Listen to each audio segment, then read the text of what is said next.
Gələcəyin şəhərləri insanların həyatını necə dəyişəcək? Bu suallara cavab axtaran Dünya Şəhərsalma Forumuna artıq 2 aydan da az vaxt qalıb və Bakıda minlərlə iştirakçını bir araya gətirən tədbirin hazırlıq işləri hansı mərhələdədir? Ətraflı növbəti süjetdə.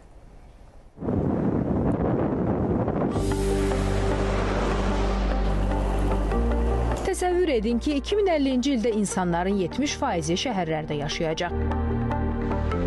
Bəs şəhərlər bu qədər insan tutumuna malikdirmi və nə qədər əlverişlidir? Yaxud sualı belə dəyişək. Gələcəyin şəhərləri sizcə necə olacaq? Daha yaşıl, yoxsa daha ağıllı? Bu məsələlər Dünya Şəhərsalma Forumunda müzakirə ediləcək.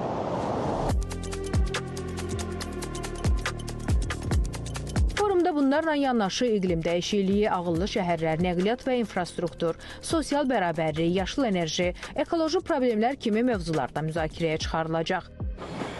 Onu da qeyd etmək lazımdır ki, WUF 13 qərar qəbul edən forum olmasa da, dünya siyasətinə böyük təsir göstərir. Bu səbəbdən də qeydiyyatdan keçənlərin sayı günbəgün artır və hazırlıq işləri də sürətləndirilib.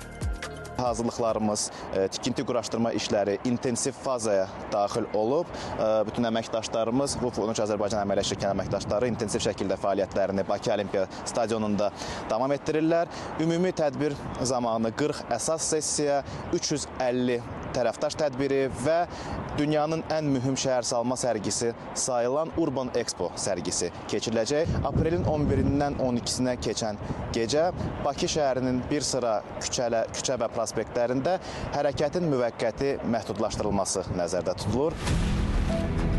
Forum dövlət rəsmiləri, QHT nümayəndələri, şəhərsalma mütəxəssisləri və ekspertlər, həmçinin özəl sektor nümayəndələrinə fikir və təcrübə mübadiləsi aparmaq üçün unikal imkan yaradacaq. Artıq 15 mindən çox şəxs tədbirdə iştirak etmək üçün qeydiyyatdan keçib.